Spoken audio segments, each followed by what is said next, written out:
सब कुछ है, लेकिन जो भी मैं हासिल करना चाहता हूँ वो मिल नहीं पाता, और मिलता है तो बहुत लेट हो जाता। खुल के बताइए क्या है, क्या हासिल करना है। जैसे गुरुजी, स्टार्टिंग में मेरे ब्रदर की जॉब लगी, वो बैंक में मैनेजर बना। उसके बैंक में कुछ घपला हुआ तो वो सस्पेंड हुआ। फिर उसने दूसरी जॉब के लिए ट्राई किया, वो भी लगी, लेकिन पिछले उसके वजह से उसको अभी वो घर पे है, वहाँ से रिज़ाइन दे दिया और फिर घर पे है। ऐसे ही वाइफ की भी जॉब लगी, वो भी घर पे है। मिलता है लेकिन बहुत लेट हो जाता है, बहुत ज़्यादा। सबका खुश हूँ वैसे, खुशी में कोई दिक्कत नहीं। जिंदगी के आम उतार चढ़ाव हैं। प्रश्न ये नहीं है कि जिंदगी की सामान्य गति में सामान्य उतार चढ़ाव क्यों आ रहे हैं। प्रश्न ये है कि आपके पास इन छोटे छोटे उतार चढ़ावों से कहीं ज्यादा बड़ा कुछ क्यों नहीं है। नहीं है।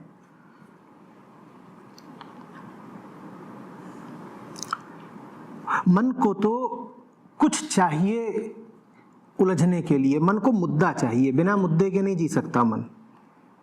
शास्त्रों की भाषा में कहें तो मन वो विषयता है जिसको सदैव एक विषय वस्तु चाहिए। उसी को मैं आम भाषा में कह रहा हूं कि हमें उलझने के लिए हमेशा एक मुद्दा चाहिए। मुद्दा तो चाहिए, बिना मुद्दे के आप हो नहीं सकते। ये नियम बना हुआ है। किसका नियम है ये? किसका नियम है? कल किसी ने ध्यान से सुना होगा तो बता देगा। ये नियम है, हाँ, प्रकृति। किसने बोला? हाँ, और इसको और साफ करके बोलो।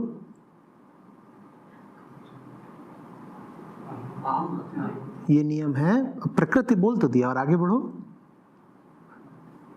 देह का। देह कभी होती है बिना किसी विषय के? पहला विषय तो वायु है। जब आप धरती के गुरुत्वाकर्षण से भी दूर निकल जाते हैं, आप मान लीजिए एस्ट्रोनॉट वगैरह है, कुछ आउटर स्पेस में निकल गए जहां गुरुत्वाकर्षण नहीं है, लेकिन वहां पर भी आपको क्या चाहिए? वायु चाहिए। तो इसको एक विषय चाहिए ना हमेशा। तो विषय दिखाई देता है भूमि। देह बिना भूमि के हो सकती है क्या? कभी कभार हो सकती है। आप मंगल ग्रह पर पहुंच जाएं, आप अभी अंतरिक्ष यात्रा ही कर रहे हैं, लेकिन वहां पर भी क्या चाहिए? सांस। तो ये देह का नियम है कि आपको हमेशा कुछ चाहिए अपने से बाहर का, और आप उससे लिप्त रहेंगे। उसी को मैं कह रहा हूं, उलझने के लिए मुद्दा चाहिए। प्रश्न ये, आप छोटे मुद्दों में क्यों उलझे हैं? ये तो जीवन के सामान्य छोटे छोटे उतार चढ़ाव हैं। इन्हीं में उलझ कर रह जाना है क्या? यहां कौन ऐसा बैठा है जो कभी भी बेरोजगार नहीं था? नहीं, मैं आपके छात्र जीवन की बात नहीं कर रहा हूं। डिग्री इत्यादि ले लेने के बाद, नौकरी के बाजार में उतरने के बाद भी कौन ऐसा है जो कभी भी बेरोजगार नहीं बैठा?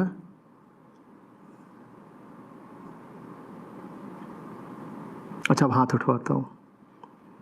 कितने लोग हैं जो अपने जीवन में कभी न कभी कम से कम 1 महीने बेरोजगार बैठे हैं? खूब उठा दीजिए।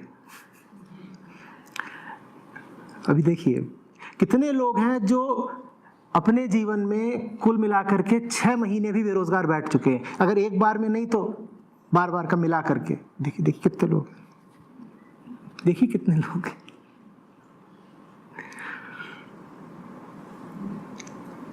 बात बेरोजगारी की। 1 महीने वाला तो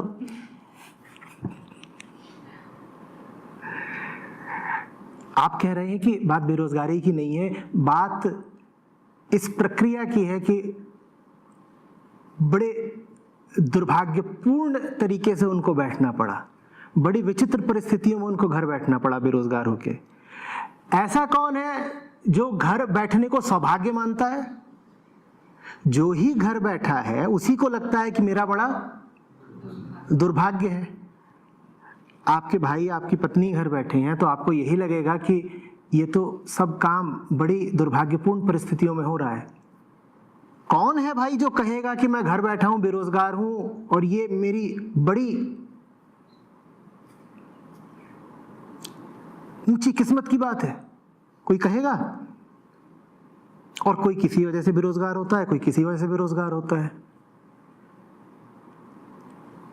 आदमी 30-35 साल काम करता है, अगर आप नौकरी इत्यादि कह रहे हैं तो सेवानिवृत्ति 60 के आसपास होगी, 25 के आसपास आदमी नौकरी में उतरता है, 30 साल 35 साल आदमी काम करता है, और कहीं अगर अपना धंधा है तो फिर 50 साल भी, 70 के हो गए, वो जाते रहो दुकान पे, कौन रोक रहा है? फैक्ट्री मिल जो भी है। इतने लंबे समय में, इस दीर्घ अवधि में ऐसा तो बहुत बार होगा ना कि आपको लगेगा कि स्थितियां प्रतिकूल हो गई हैं, दुर्भाग्य आ गया है। कभी नौकरी छूटती दिखाई देगी, कभी नौकरी छूट ही जाएगी, कभी व्यवसाय मंदा पड़ जाएगा।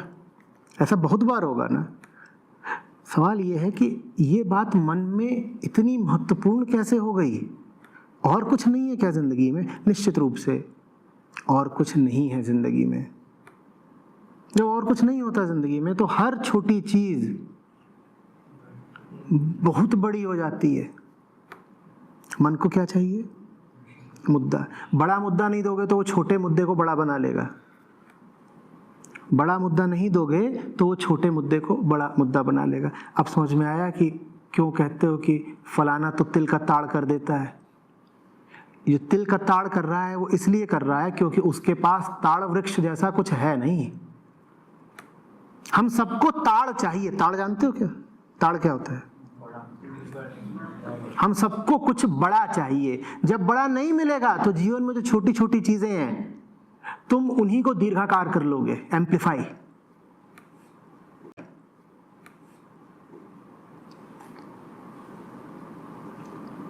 जिसके पास कुछ बड़ा नहीं होगा ये उसकी सजा है। वो हर छोटी चीज को बहुत बड़ी समस्या बना लेगा।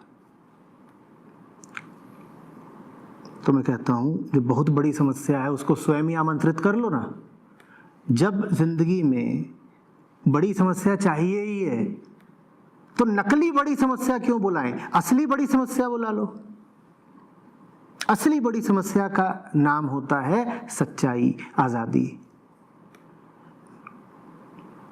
उस लक्ष्य से उलझ जाओ ना, वो अभियान उठा लो ना।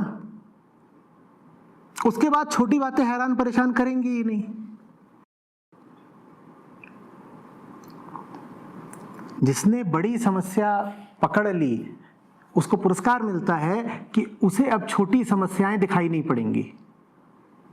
वो उनके आगे निकल गया, मुक्त हो गया।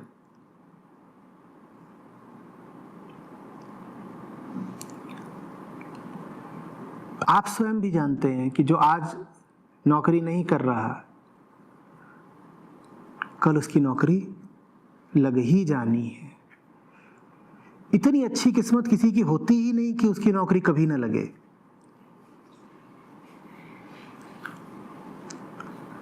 ये तो थोड़ी बहुत आपको बीच बीच में झलक दी जाती है कि चलो पिछली नौकरी छूट गई, अब 4 महीने बैठे रहे, नौकरी नहीं है। उसके बाद फिर कोई आएगा, नोट दिखाएगा, आपको उठा ले जाएगा।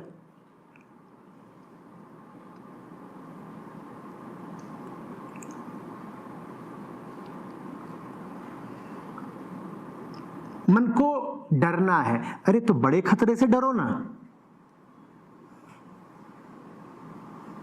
मन को लालच करना है तो भाई बड़ा लालच करो ना। बेरोजगारी से क्या डर रहे हो? बढ़ती हुई अर्थव्यवस्था है,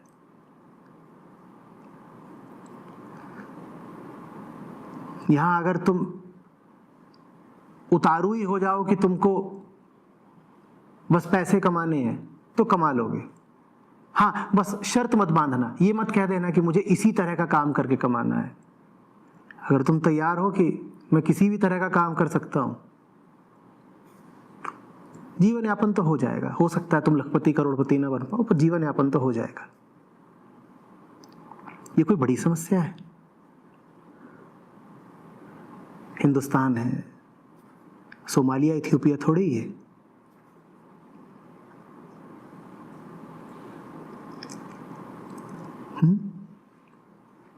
बड़ी समस्या की हम बात नहीं करते।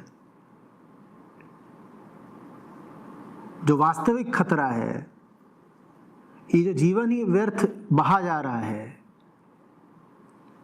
ये जो मूल अवसर मिला था कुछ ऊंचा पा लेने का, वो गवाए दे रहे हैं, उसकी हम बात ही नहीं करते।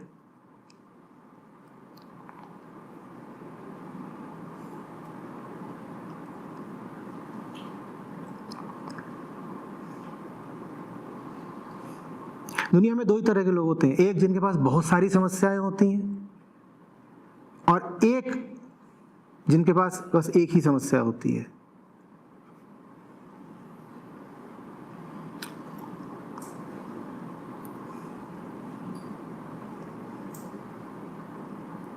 मौत तो आनी ही है। बोलो कैसे मरना चाहते हो? तुम्हें एक बंद अंधेरी सीलन भरी काली गुफा में डाल दिया जाए जिसमें 6000 मच्छर हो और 2000 अन्य भांति भांति के कीड़े मकोड़े।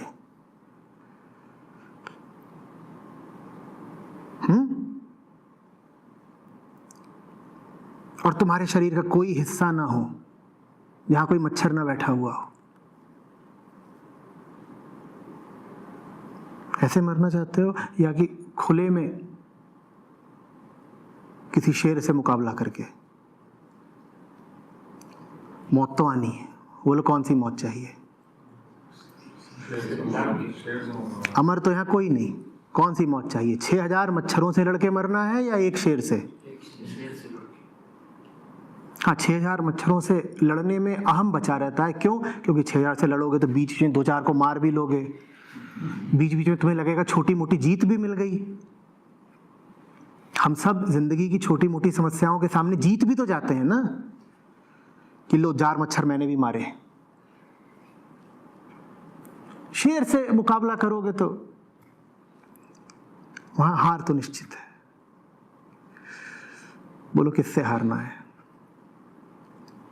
और अब गौर से अपने जीवन को देखो, बताओ तुम्हारा मुकाबला शेर से चल रहा है, मच्छरों से चल रहा है?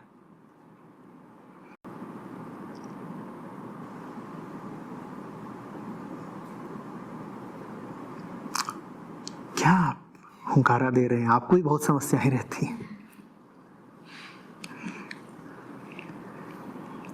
एक समस्या पकड़ो ना, एक। जब 2 शेर लड़ रहे होते हैं तो मच्छरों का कोई काम ही नहीं बीच में, वो भी नहीं आते, वो भी दूर बैठ जाते हैं, ताली बजाते हैं बस। शेर से भिड़ जाओ, मच्छर अपने आप भाग जाएंगे। और यही हमारी समस्याएं हैं।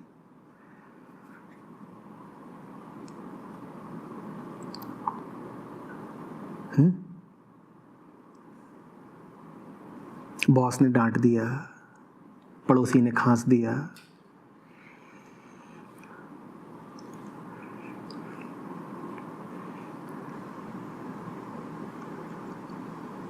बीवी का बाल सफेद हो गया। मुस्कुरा क्या रहे हो? उन मुद्दों को देखो जो मन पे छाए रहते हैं। क्या वो मुद्दे वाकई इन बातों से भिन्न हैं? वाकई मैं कह रहा हूं तो मजाक की तरह ले रहे हो। और जब खुद इतने गंभीर हो जाते हो तो मजाक नहीं लगता, तब तो बड़े गंभीर होकर घूमते हो रहे।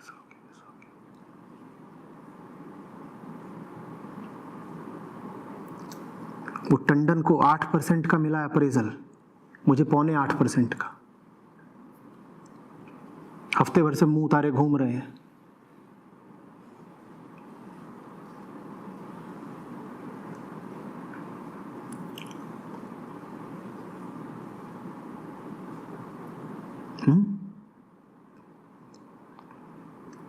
साली जितने बार मिलने आती थी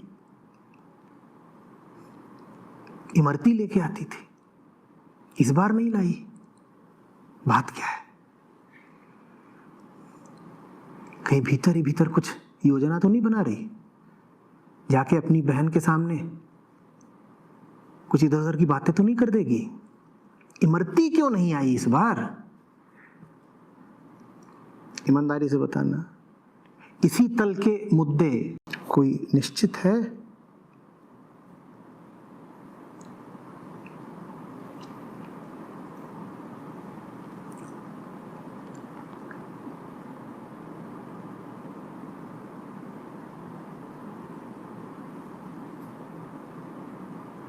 भाई की नौकरी लग चुकी होगी, पत्नी भी दफ्तर जा रही होगी, सामने खड़ी होगी, आप नहीं होंगे।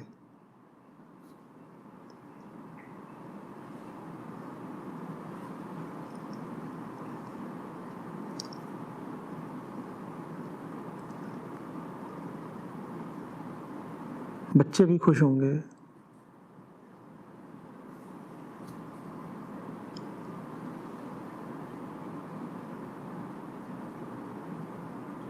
और जो बात आपको सबसे अखरेगी वो जानते हैं क्या है? जिन ज़रा ज़रा सी बातों को महत्वपूर्ण और गंभीर बनाकर आपने ज़िंदगी बर्बाद की, वो बातें किसी को याद भी नहीं रहेंगी।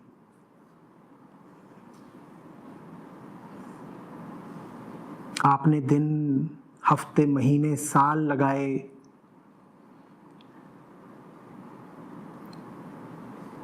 और आपके लिए यही बहुत बड़ा मुद्दा था कि टिंकू को नया जूता दिलाना है।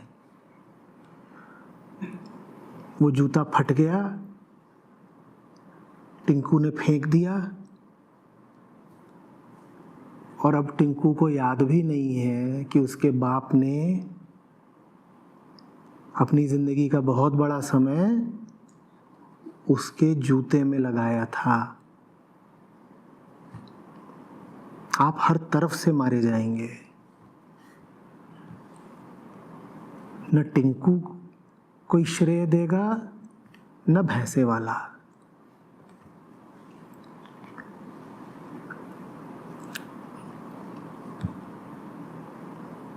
एक दिन कोई पूछ रहा था, बोल रहे कि जितनी भी आध्यात्मिक जगहें होती हैं वहाँ कुछ प्रतीक होते हैं, कुछ मूर्तियाँ होती हैं, कुछ चित्र होते हैं, कुछ पता लगे कि आध्यात्मिक जगह है। यहाँ आपने कुछ कराया नहीं आचार्य जी। मैंने कहा बात सही है। बोले फिर क्या करें? मैंने कहा मूर्ति लगवाओ। बोले काहे की? मैंने कहा भैंसे की। एकदम निरा काला भैंसा। जो यहां घुसे उसे सबसे पहले मौत याद आनी चाहिए।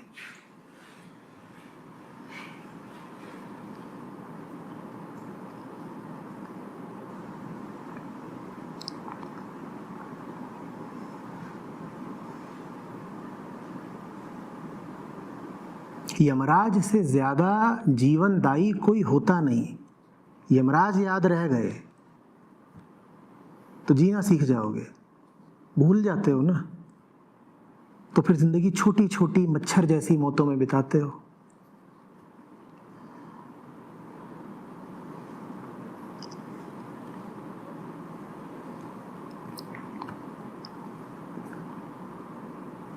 अच्छा, मुझ पर विश्वास मत करो, प्रयोग कर लो, ठीक है? 10 साल पीछे जाना और देखना कि उस समय मन पर कौन से मुद्दे हावी थे। याद करो।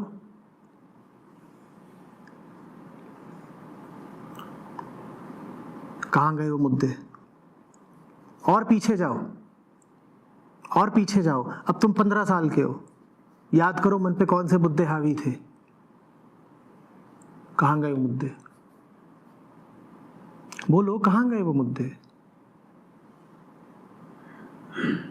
कहाँ गए? लेकिन जिस समय कोई मुद्दा उपस्थित होता है वही ऐसा लगता है कि बहुत बहुत बड़ा है। कितने लोगों को 10वीं के बोर्ड के नंबर अभी तक याद हैं? मैं भी पूछूं कि बताना 10वीं के बोर्ड में हिंदी में, अंग्रेजी में, गणित में कितना कितना मिला?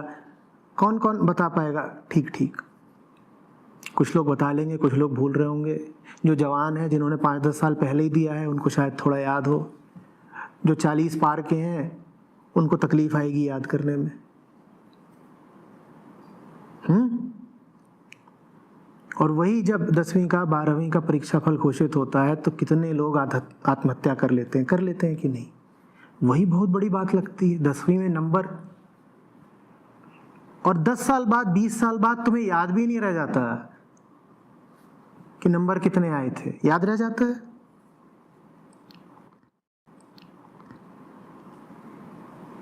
याद रह जाता है। और पीछे चले जाओ, तुम गुड्डे गुड़िया पर रोए हो, तुम टॉफी चॉकलेट पर रोए हो, तब वही जीवन मरण का प्रश्न था ना। इतनी बड़ी बात, कहां गई वो सारी बातें आज? और तब की बात आज अगर क्षुद्र लग रही है, हास्यास्पद लग रही है, तो आज की बात भी कल कैसी लगेगी? तुम आज की बात पर कल हंसने वाले हो, आज ही क्यों नहीं हंस लेते? पीछे की बात पर तो आज कह देते हो, अरे अरे वो लड़कपन था, नहीं नहीं बात गंभीर नहीं थी, हमने यूं ही उसे महत्व दे दिया। साफ दिख नहीं रहा है कि आज भी जो मुद्दे तुमको बहुत बड़े लगते हैं, वो कल समझ में आएगा कि ओछे थे, कुछ रखा नहीं था, बस उन मुद्दों में उलझ के तुमने समय खराब कर दिया।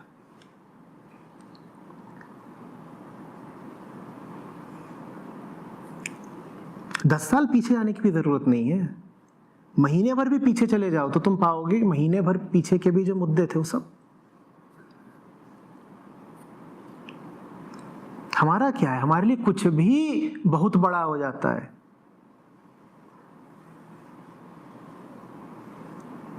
अभी खबर थी, एक आदमी की रेलवे स्टेशन पर मौत हो गई। क्यों? ट्रेन छूट रही थी उसकी। हृदय रोगी रहा होगा, तनाव बढ़ा, रक्तचाप बढ़ा, ढेर। वो ट्रेन उसे मिल भी जाती तो कौन सा स्वर्ग मिल जाना था भाई। पर उसने इतनी बड़ी बात मानी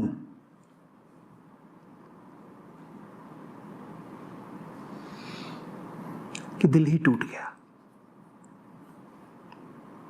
ऐसा तो दिल है हमारा जो बात बात पर टूट जाता है।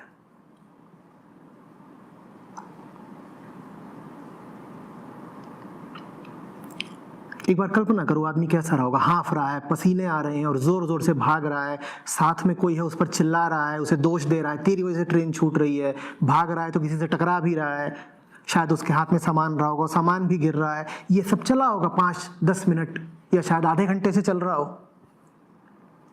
और इस पूरी गंभीरता का, इस पूरे तनाव का कुल नतीजा क्या? ट्रेन तो क्या ही मिली, वहीं प्लेटफॉर्म पर मौत हो गई।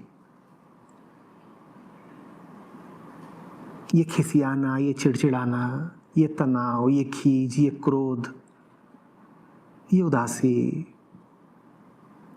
ये सूनापन, ये भाव कि जीवन ने हमारे साथ अन्याय किया है, हम शोषित हैं, हम शिकार हैं,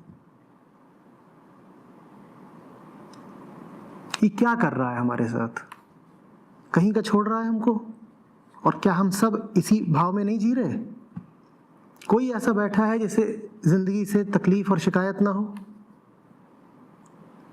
सब अपनी अपनी नजरों में शोषण के शिकार हैं, विक्टिम हैं। मुझे ताज्जुब होता है, सब विक्टिम हैं तो विक्टिमाइजर कौन है? सब बताते हैं कि हम तो शोषित हैं, सब शिकार हैं तो शिकारी कौन है? सब शोषित हैं तो शोषक कौन है?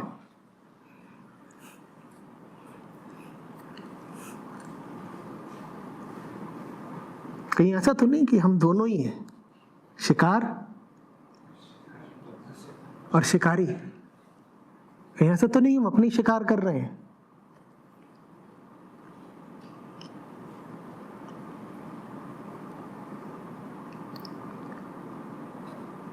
बेपरवाह जियो और बुलंद जियो।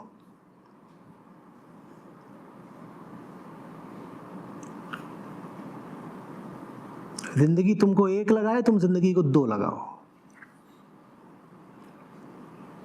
शेर है भाई सामने, नतीजा क्या होना है हम जानते हैं। जिंदगी खा तो सबको जाएगी, कोई है जो बचने वाला है? शेर सामने है। पैदा होने का मतलब है तुम्हें शेर के सामने छोड़ दिया गया है।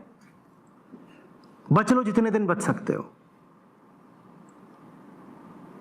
अंत में तो एक ही चीज है। और शेर नहीं है, शेर की खाल पहने भैंसा है असल में। ये बड़ा मांसाहारी भैंसा है, पूरी दुनिया को खाता है।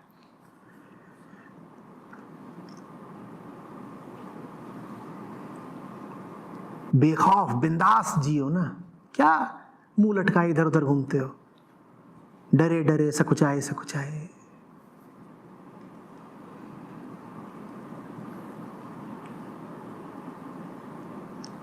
सहमे, संकुचित, क्षीण, दुर्बल।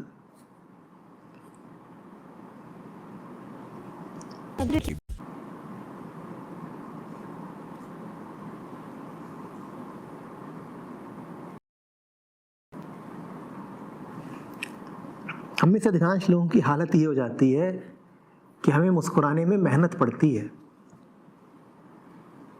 और बड़ा कृत्रिम लगता है जब हम मुस्कुराते हैं।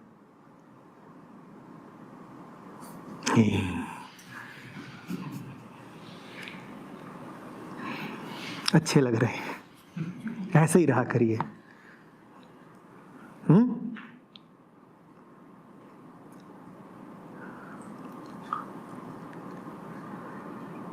इसका ये नहीं मतलब है कि जीवन सुख से परिपूर्ण है इसलिए मुस्कुराओ, गलत मत समझ लीजिएगा।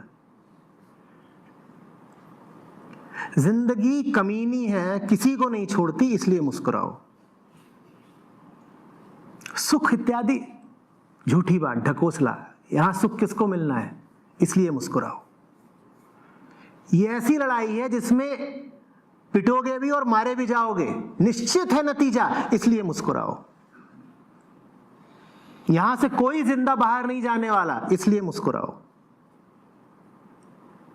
सामने जो खड़ा है उसने बड़ा अन्याय किया है, उसने शरीर में ही हमारे दुश्मन बैठा दिए हैं, इसलिए मुस्कुराओ। उसको बोलो तेरे अन्याय का एक ही जवाब है मेरे पास, क्या? मेरे मुस्कुराहट। तू जीत के भी नहीं जीतेगा। तूने बंदोबस्त तो पूरा कर दिया था कि मैं दुख में रहूं और रोता रहूं, भीतर भी माया बाहर भी माया, भीतर वृत्तियों का पसार, बाहर मायावी संसार। तूने तो पूरा पक्का प्रबंध कर दिया था कि मैं रोता ही रहूं, लेकिन मैं मुस्कुराऊंगा। मुस्कुराने की मेरे पास कोई भी वजह नहीं है, दुख ही दुख है, लेकिन मैं मुस्कुराऊंगा। कोई वजह नहीं है, इसीलिए मुस्कुराऊंगा।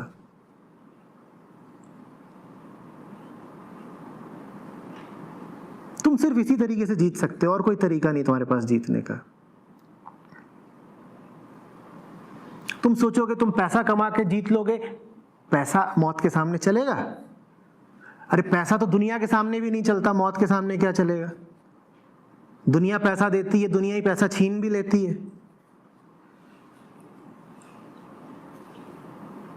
तुम सोचते हो कि तुम बड़े रिश्ते बना लेते हो, बड़ा तुमने रिश्तों का जाल बना रखा है, सोशल नेटवर्किंग कर रखी है। कुछ काम आता है क्या? सही सही बताना। आपदा की घड़ी में ये सब कुछ चलता है?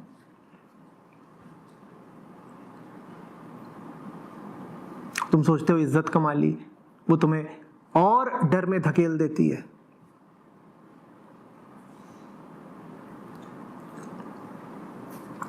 कोई तरीका नहीं है जिससे तुम ये लड़ाई जीत सको।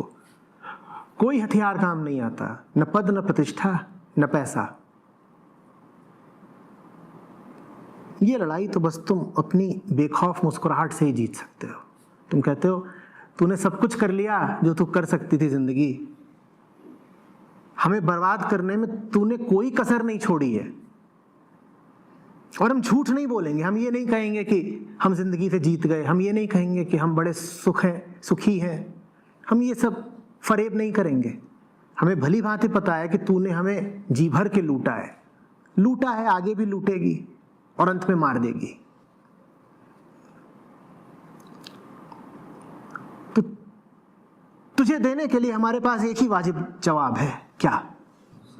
मुस्कुराहट। तू पीट हमें, तू लात मार हमें, हम बार बार उठ के मुस्कुरा देंगे।